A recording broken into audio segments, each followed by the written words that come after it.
우리가 예수를 믿고 구원받았기 때문에 주님이 주신 귀한 사명인 복음을 전파해야 합니다. 주님이 주신 최후의 명령이기 때문에 복음 전파하는 것이 저와 여러분들의 사명인 것입니다. 예수님은 지상에 계실 때에 제자들을 세우시고 그리고 그 제자들을 파송시켰습니다. 오늘 말씀에 보니까 예수님이 70명의 전도대를 파송시켰는데 둘씩 짝을 지어서 파송을 시켰습니다. 둘씩 짝을 지는 것은 한 사람이면 뭔가 부족합니다. 두세 사람이면 증인이 될 수 있습니다.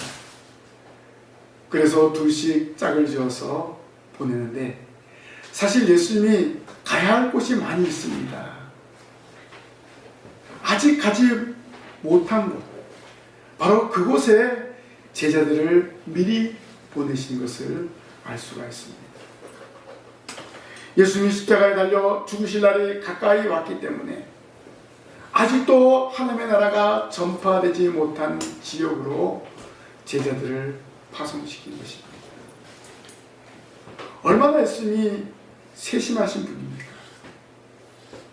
하나님 나라의 그 놀라운 복음이 유대 온 땅에 퍼져야 되기 때문에 70인을 둘씩 짝을 지어서 내보내셨습니다.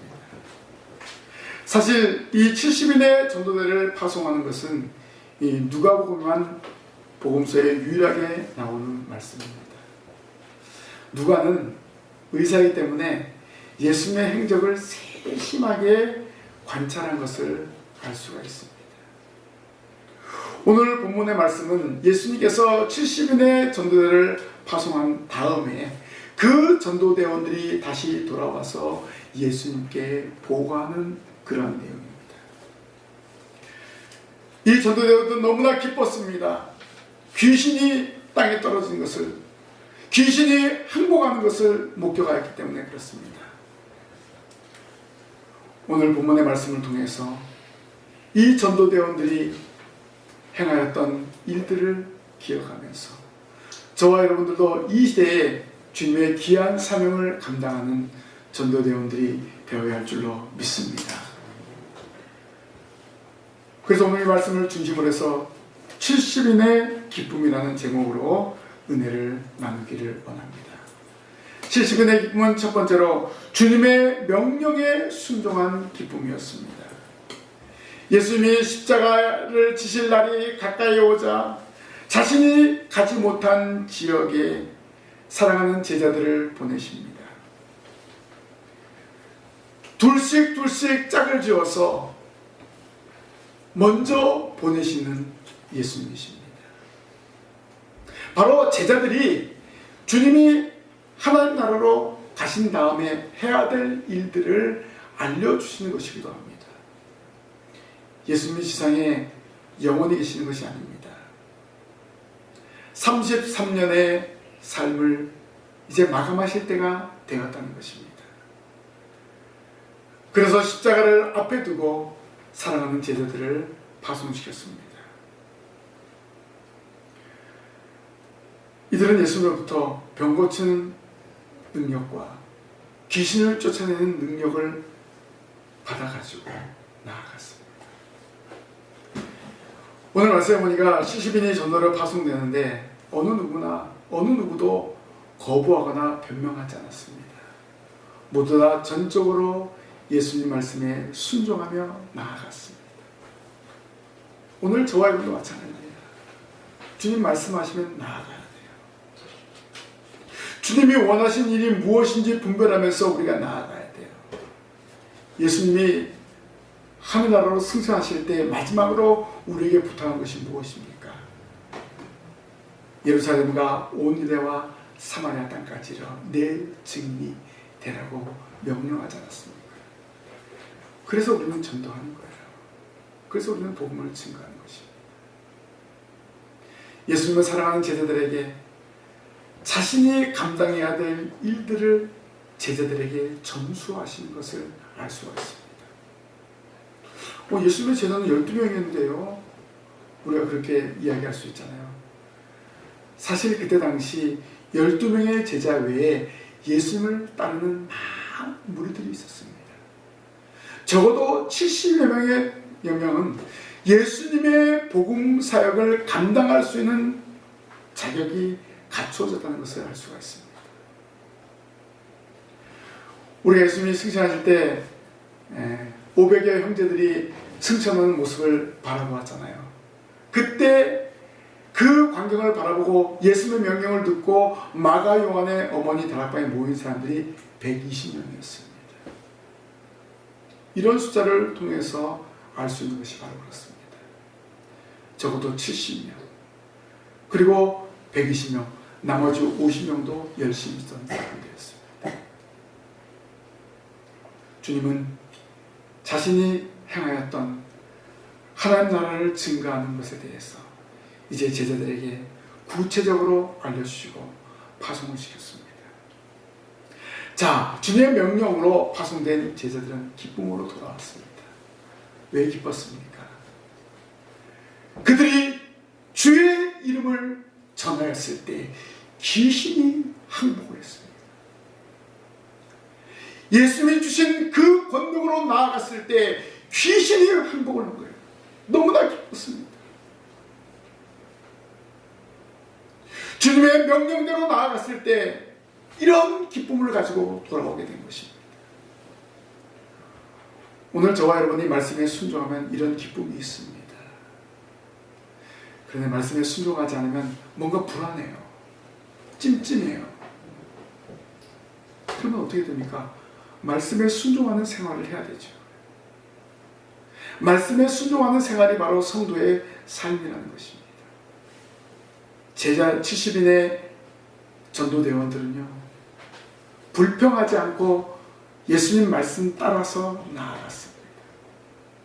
어떤 사람은 먼 지역일 수 있습니다. 어떤 사람은 가까운 지역일 수 있습니다. 불평하지 아니하고 기쁨으로 나아갔을 때 그들에게 놀라운 결과가 있었어요. 귀신이 항복을 한 거예요. 귀신이. 예수님 말씀에 순종하고 나아가면 이런 놀라운 역사가 여러분 삶 가운데 펼쳐지게 되어 있습니다. 순종하면 되는 거예요. 사명을 감당하면 되는 것입니다. 주의 이름에 능력이 있다는 것입니다. 주의 이름을 선포했을 때, 주의 이름을 말했을 때 귀신이 항복하였다는 것입니다. 오늘 저와 여러분 마찬가지입니다. 예수님의 이름을 힘입어서 나아가면 우리도 할 수 있습니다. 주 예수 이름으로 명하면 되는 것입니다. 우리가 매 순간 기도할 때 누구의 이름으로 기도합니까? 예수님 이름으로 기도하지 않습니까? 바로 예수님의 이름의 능력입니다. 예수님의 이름을 의지하며 살아갈 때 우리에게 힘있고 능력이 있습니다. 예수님도 이 사실을 인정하지 않았습니까? 귀신들이 예수의 이름으로 전도하는 제자들 앞에 뭐라고 얘기했습니까? 번개같이 떨어진 것을 내가 보아노라 라고 말씀하셨습니다. 이 말씀 무슨 말씀입니까? 장차 예수님이 십자가에서 죽으심으로 사단의 권세를 멸하신다는 것입니다. 사랑하는 제자들에게 바로 이 사단의 권세가 멸하는 것을 미리 체험하게 하신 것입니다. 이 사탄은, 이 마귀는 이 땅에서 결국 십자가, 예수님의 십자가를 지심으로 머리를 상하게 될 것이다. 바로 제자들에게 그것을 미리 보여주신 것입니다. 머리를 상한 뱀은요, 꼬리는 움직입니다. 지금 이 시대가 바로 그렇습니다. 머리는 상해졌는데 뱀의 꼬리가 남아있는 거예요. 그게 뒤흔들고 있어요. 거기에 우리는 무서워하는 거예요. 그렇게 할 필요가 없습니다. 머리가 상한 뱀은요, 독을 쏠 수 없습니다. 꼬리에 스친다고 해서 우리가 죽습니까? 그렇지 않습니다. 결코 사단의 유혹에 넘어가거나 흔들리지 말아야 됩니다. 예수님께서 십자가에 죽으시고 부활하심으로 말미암아 사단의 권세를 멸하신 줄로 믿으시기를 바랍니다. 그래서 우리는 기쁨과 감사함으로 살아가야 돼요. 그리고 예수님께서 뭐라고 말씀하셨습니까? 19절에 내가 너에게 뱀과 정갈을 밟으며 원수의 모든 능력을 제어할 권세를 주었으니 너희를 해할 자가 결코 없으리라. 뱀과 정갈을 밟을 것이라고 말해주고 있습니다. 이 말씀은 무슨 말입니까? 우리의 원수 사단을 공격할 수 있는 힘, 그리고 그 공격에서 승리할 수 있다는 것을 알려주시는 말씀입니다. 그리고 이런 뱀과 정갈로부터 우리를 해하지 못한다라고 말씀하셨습니다. 주님이 우리를 보호하시는 거예요. 우리가 예수님을 믿고 하나님의 자녀가 되었기 때문에 성령께서 친히 이 땅에 살아갈 때 우리를 보호하여 주십니다. 뱀과 정갈을 두려워할 필요 없습니다. 사단의 유혹, 사단의 시험 두려워하지 마십시오. 결코 우리를 해할 수 없음을 믿으시기를 바랍니다. 바로 예수님의 이름의 능력을 가지고 나아갈 때 우리는 두려움 없이 담대하게 살아가는 것입니다. 예수님이 승천하신 후에 베드로와 요한이 성전 미문에 38년이 된 병자가 앉아 있었습니다. 예수 이름으로 일어나 걸으라 했어요. 예수 그리스도 이름으로 일어나라고 했어요. 38년 동안 앉아있던 사람이 그 자리에서 일어나서 뛰어가면서 찬양을 했습니다. 바로 예수님의 이름의 능력입니다. 바로 이런 능력이 나타나고 있었습니다. 이런 능력이 예수님이 승천하신 이후에 제자들에게 나타납니다. 바울에게도 나타났습니다. 교회사의 모든 역사를 보면 계속해서 나타나고 지금까지 저와 여러분들에게 전해졌다는 것입니다. 우리는 이 말씀을 통해서 깨달아야 할 것은 무엇입니까? 주님의 명령에 나도 순종하겠습니다. 주님의 명령에 나도 순종하겠습니다. 순종함으로 저를 통해서 돌아오는 그 영혼을 통해서 기쁨이 넘쳐나게 하여 주옵소서. 우리가 이러한 다짐을 해야 됩니다. 오늘 저와 여러분은 이 시대의 주님의 제자입니다. 제자로서의 사명을 감당해야 됩니다. 예수 그리스도를 증거하는 증인들, 예수님께서 십자가에 박혀 죽으심으로 그리고 부활하심으로 우리가 하나님의 자녀가 되었음을 전해야 되는 것입니다. 예수님이 승천하실 때 내가 올라간 그대로 다시 너에게 온다고 약속하셨습니다. 다시 오실 예수님을 소망하면서 저와 여러분들이 주님의 제자로서의 사명을 감당해야 됩니다. 여러분 가운데 가장 가까이 있는 가정 식구들, 여러분 삶의 현장에서 예수님의 이름을 증거하시길 바랍니다.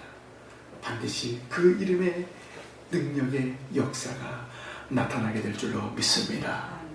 이런 믿음을 가지고 복음을 증거하는 거예요. 이런 믿음을 가지고 사명을 감당하는 것입니다. 그럴 때 기쁨이 넘쳐나는 거예요. 누가복음 15장에 보니까 어떤 기쁨을 표현했냐면은 한 드라크마를 잃어버렸는데 그 한 드라크마를 찾음으로 기쁨을 누리는 것. 그리고 잃어버린 양 한 마리, 100마리 가운데 잃어버린 양 한 마리를 찾았을 때 그 기쁨. 잃어버린 탕자가 다시 돌아오는 그 기쁨. 바로 사단의 권세에서 찾아오는 그 기쁨. 오늘 우리가 이러한 기쁨을 누리시기를 바랍니다. 여러분 한 사람 한 사람을 주님의 귀한 일꾼으로 불러줬습니다. 우리는 그 일들을 기쁨으로 감당해야 합니다. 한 생명이 천하보다 귀하다고 말씀하셨습니다. 한 생명이 돌아오면 하나님이 기뻐하시고 천국에서 잔치가 벌어진다고 했습니다. 저와 여러분들 이 모든 일들을 감당함으로 여러분의 삶의 기쁨이 넘쳐나야 될 줄로 믿습니다. 두 번째로 70인의 기쁨은 무엇입니까? 구속의 은혜를 받은 기쁨입니다.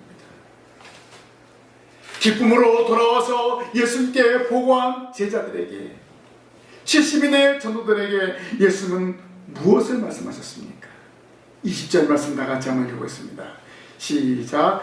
그러나 귀신들이 너에게 항복하는 것으로 기뻐하지 말고 너희 이름이 하늘에 기록된 것으로 기뻐하라. 아멘. 예수님은 70인의 전도대원들의 기쁨을 알고 그 기쁨에 더 큰 기쁨을 알려주었습니다. 귀신이 항복하는 것으로 기뻐하지 말고 너희 이름이 어디에 기록된 것이요? 하늘에 기록된 것으로 인하여 기뻐하라. 하늘에 이름이 기록되었다. 이게 너무나 중요한 사실입니다. 바로 예수님은 진정한 기쁨을 알려주었습니다. 제자들은 귀신이 항복하는 것으로 기뻐했는데 예수님은 그들에게 더 큰 기쁨을 알려주고 계십니다. 너희들이 나를 믿었기 때문에 너희는 하나님 나라의 이름이 기록된 사람이 되었다. 천국 백성으로 인정하여 주셨습니다. 이렇게 하나님의 자녀가 된 것은 믿음으로 말미암은 것입니다. 예수님을 믿음으로 말미암아 천국 백성이 되었다는 것입니다. 히브리서 12장 23절에 보니까 하늘에 기록한 장자들의 모임과 교회와 만민의 심판자이신 하나님과 및 온전하게 된 의인의 영들이라고 했습니다. 여기 온전하게 된 의인의 영들이라는 생명책에 기록된 자들, 바로 이런 자들은 믿음으로 구원받은 성도라는 말을 알려주고 있는 것입니다.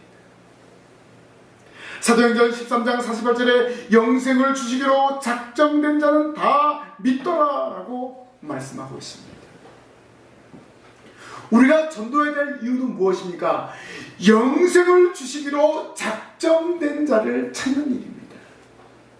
즉 하나님의 택한 백성을 찾는 거예요. 하나님의 예정 가운데 선택된 사람과 유기된 사람이 있다고 제가 여러 번 말했습니다. 누가 선택되고 누가 유기된 사람인지 알지 못합니다. 그래서 우리는 전도의 미련한 방법으로 외치는 것입니다. 주 예수를 믿으라. 그리하면 너와 너희들이 구원을 얻으리라. 이렇게 외치는 것입니다. 그럴 때 하나님의 택한 백성이 돌아오는 역사가 일어나는 것입니다. 저와 여러분들이 감당해야 될 일이 바로 이런 일입니다. 우리의 이름이 하늘에 기록된 사실을 믿고 구원의 확신을 가지고 구속받은 은혜에 감사하면서 복음을 전하는데 열심을 다하는 저와 여러분이 되어야 할 줄로 믿습니다. 마지막으로 70인의 기쁨은 무엇입니까? 동역자가 된 기쁨입니다. 70인의 전도대원들이 기쁨으로 돌아왔습니다. 그리고 예수님의 말씀을 듣고 더 기쁨이 넘쳤어요. 복음을 증거하여 귀신을 물리쳤고 그리고 자신의 이름이 하늘에 기록되었다는 말씀에 큰 기쁨이 넘쳤던 것입니다. 이 말은 무슨 말입니까? 여기에 더 큰 기쁨은 무엇일까요? 예수님의 진정한 동역자, 제자가 되었다는 것입니다. 예수님이 가셔야 될 곳에 먼저 가서 하나님 나라를 증거하고 귀신을 제어했다는 것입니다. 그리고 예수님은 제자들에게 너희 이름이 하늘에 기록되었다 라고 말씀하셨습니다. 바로 너희들은 내 제자다 이렇게 말씀하신 것과 같습니다.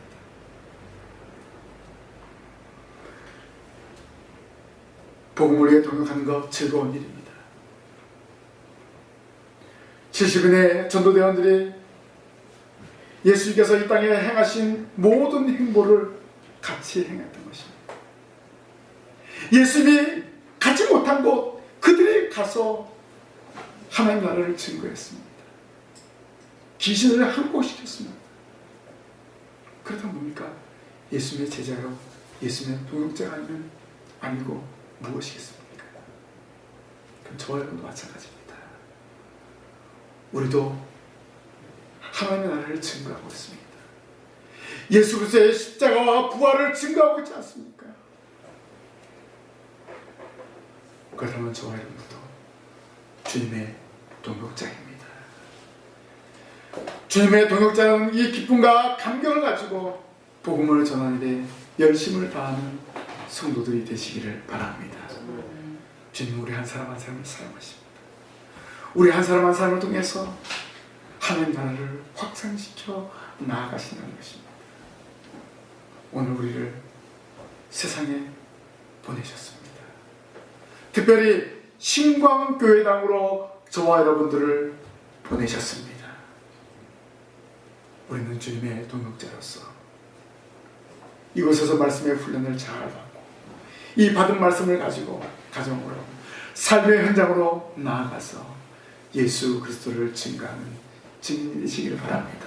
아멘. 증거함으로 여러분을 통해서 한 사람 한 사람이 이곳에 와서 예배할 때 기쁨이 넘쳐나게 되는 것입니다. 주님의 동역자로서의 귀한 사명을 잘 감당하는 성도들이 되시기를 바랍니다. 하나님의 택한 백성을 찾는 성도들이 되시기를 바랍니다. 하나님의 택한 백성을 찾는 일은 신구약 성경에 이미 기록이 되어 있습니다. 다니엘 12장 1절에 보니까 그때 내 백성 중 무릇 책에 기록된 모든 자가 구원받을 것이라 라고 했습니다. 요한계시록 21장 27절에는 오직 어린 양의 생명책에 기록된 자들만 들어가리라 라고 기록되어 있습니다. 기록된 말씀은 생명책에 이름이 기록된 자는 궁극적인 구원이 있다는 것입니다.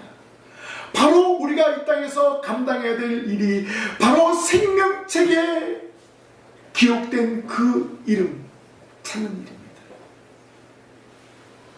주님의 동역자로서 우리가 그 이름을 찾는데 열심을 내어야 합니다. 이것이 우리의 사명입니다. 주님이 우리에게 맡겨주신 귀한 일입니다. 우리는 이 일을 잘 감당해야 됩니다. 지시민에게 예수님은 하늘에 이름이 기록된 것으로 기뻐하라고 말씀하셨죠. 이 말씀은 자신의 구원에 대해서 기뻐하라는 것입니다. 그리고 이 기쁨을 가지고 동역자로 살아가는 것입니다. 이 기쁨을 가지고 또 다른 사람에게 귀신을 제어할 수 있고 하늘에 이름이 기록된다는 사실을 알려주라는 것입니다. 어떻게 될 때? 예수님을 믿을 때 이런 일이 일어난다는 것을 전하라는 것입니다. 지시민의 기쁨은요 바로 이런 기쁨이에요. 예수님의 동역자로서의 삶을 살아간다는 기쁨을 누리게 되는 것입니다. 여러분 이 자리에 나와 예배하는 것 하나님의 자녀이기 때문에 하나님의 택한 백성이기 때문에 이 자리에 나와 예배하는 줄로 믿습니다. 그러면 또 다른 택한 백성들을 우리가 찾아야 되지 않겠습니까? 전도를 통해서 찾아야 돼요. 우리가 복음을 증거함으로 찾아야 됩니다. 우리 예수님께서 맡겨주신 귀한 사명입니다. 이 사명을 감당해야 돼요. 하나님이 나를 택하여 줬기 때문에 나도 그 택한 백성을 찾아야 된다. 주님의 동역자로서 귀한 일들을 우리가 감당해야 되는데 하나님의 택한 백성을 찾는 일입니다. 이것이 바로 전도입니다. 70인을 두씩 짝지어준 것처럼 오늘 이 시간 예배 마치고 여러분도 나아갑니다. 주님의 택한 백성을 찾는 주님의 기회한 동역자가 되시기를 바랍니다. 70인의 기쁨은 무엇입니까? 주님의 명령에 순종한 기쁨이었습니다. 70은 주님이 주신 그 사명을 잘 감당했습니다. 감당하였을 때 귀신이 항복했습니다. 또 기쁨으로 주님께 보고했을 때 너희 이름이 천국의 생명책에 기록되었다는 것에 대해서 기뻐하라고 말씀하셨습니다. 전도사는요, 천국에 대한 확신이 있어야 돼요. 구원에 대한 확신이 있어야 됩니다. 그 확신이 있기 때문에 이 시대에 주님의 제자로서의 사명을 감당하는 것입니다. 이 사명을 기쁨으로 감당하는 것입니다. 마지못해서 억지로 하면 안 되는 거예요. 바울과 실라가 빌립보 가서 복음을 전했잖아요. 처음에는 잘 되었습니다. 자세곡감 하는 루디아를 만났을 때 그 온 가족이 믿고 돌아왔습니다. 그런데 귀신 들린 여종의 귀신을 쫓아냈는데 그만 그 주인들이 바울과 실라를 고관들에게 고소해서 매를 맞고 감옥에 갇히게 되었어요. 매를 맞고 감옥에 갇혔어요. 그리고 간수에게 특별히 부탁했어요. 저놈들 도망가지 못하게 해라. 그래서 착고를 채웠습니다. 꼼짝도 못하는 상황이었습니다. 근데 그 밤에 그 옥에서 바울과 실라는 어떻게 했습니까? 기도하며 하나님을 찬양했습니다. 복음을 전하다가 감옥에 갇혔는데 오히려 기쁨의 찬송을 드렸다는 것입니다. 저와 여러분들 예수 믿다 보면은 낙심할 일도 있습니다. 여러 가지 어려운 일들도 있습니다. 주님 바라보면서 기뻐하시기 바랍니다. 주님의 동역자로서 사명을 감당하면 되는 거예요. 바울이 이렇게 기뻐하며 찬양할 수 있는 이유가 무엇입니까? 자신은 죄인 중에 괴수였어요. 그런데 주님이 불러주시고 자신을 이방인의 사도로 세워주기 때문에 너무나 감사해서 매를 맞아도 풍랑의 위협이 있어도 어떤 위험이 강도의 위험이 있어도 바울은 주님이 주신 사명을 감당하며 나아갔습니다. 감옥에 갇혔어도 복음 전하는데 또 자신이 세운 교회에 편지를 쓰면서 위로하고 권면했습니다. 무엇 때문에? 감격 때문에, 기쁨 때문에, 주님께로부터 받은 그 사명 때문에 바울은 기쁨으로 감당했습니다. 오늘 저와 여러분들 진정한 기쁨은 무엇일까요? 복음을 전하러 오는 기쁨입니다. 그리고 한 영혼들이 돌아오는 기쁨입니다. 오늘 우리가 주님이 주신 이 사명을 잘 감당할 때, 주님이 주신 귀한 일들을 여러분 가정에서, 여러분 삶의 현장에서 잘 감당할 때 한 영혼이 돌아오는 역사가 일어납니다. 기쁨으로 감당하십시오. 기쁨으로 감당할 때 이 자리가 채워집니다. 기쁨으로 감당할 때 하나님께서 여러분에게 놀라운 상급을 허락하여 주십니다. 70인의 기쁨이 저와 여러분의 기쁨인 줄로 믿습니다. 여러분이 나가서 복음을 증거할 때 귀신을 제어하고 믿지 않는 자들을 돌아오게 하는 놀라운 역사를 이루게 할 줄로 믿습니다. 이런 믿음을 가지고 나아가는 이 자리에 참여한 성도 되기를 주님의 이름으로 간절히 부탁을 드립니다. 기도하겠습니다. 하나님 아버지, 예수님 70인의 전도대를 둘씩 짝지어서 파송시켰습니다. 그들은 기쁨으로 돌아왔습니다. 돌아온 그들에게 이름이 하늘에 기록된 것으로 더 기뻐하라고 말씀하셨습니다. 하나님, 저희들을 택하여 주신 것을 감사합니다. 저희들을 천국 백성 삼아주신 것을 감사합니다. 이 기쁨으로 저희들도 사명 감당하기를 원합니다. 주님, 저희들 삶의 현장에서 하나님의 택한 영혼들 만나게 하시고 그 영혼들을 신광교회당으로 인도할 수 있도록 도와 주옵소서. 그래서 모든 성도들이 기쁨과 감사함을 예배하며 하나님 아버지께 영광 돌리게 하여 주옵소서. 한 주간 동안 세상으로 나아갑니다. 천국 복음을 증거하는 증인의 사명 잘 감당하게 하여 주시옵소서. 예수님 이름으로 기도하옵나이다. 아멘.